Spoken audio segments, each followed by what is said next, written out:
Last week I did a photo shoot in the film Noir style, so of course I wanted the images to be black and white. I shot them in color though, and then I converted them to monochrome in post-processing.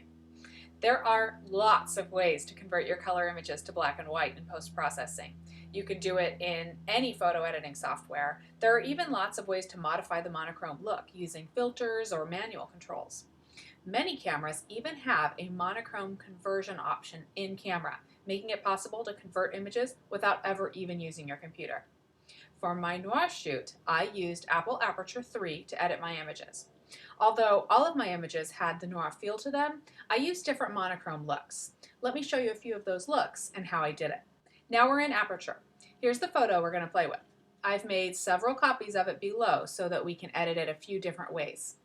On the left here are my editing options. Let's start with these manual adjustments here. I could have used the saturation slider.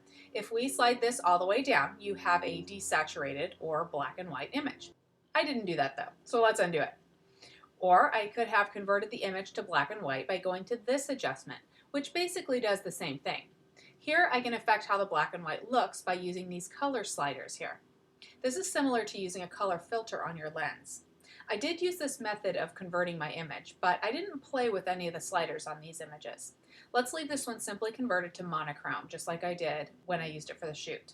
We'll be able to compare it to our other versions later. Moving to a new unmodified version of this photo, let me show you another way to apply color filters to your monochrome image. In Efex, you have the filters that came with Aperture. Among them are a set of black and white filters. First, you see the color filters: red, orange, yellow, green, and blue. These will interact with the original colors of your image to create a modified monochrome look. The yellow filter is often a good match for black and white portraits. Let's leave this one. Putting the two images next to each other, you can see a small difference between the two. My skin looks a little bit brighter and smoother with the yellow filter image on the right. Not a big difference though. Let's go to my next unmodified version and I'll show you some more dramatic changes using a filter set that I purchased. This is the NIC Silver Efex Pro filter set. These can be fun to do some big changes in a hurry. Let's look at one of my favorites. It's Soft Sepia. This is an example of color toning.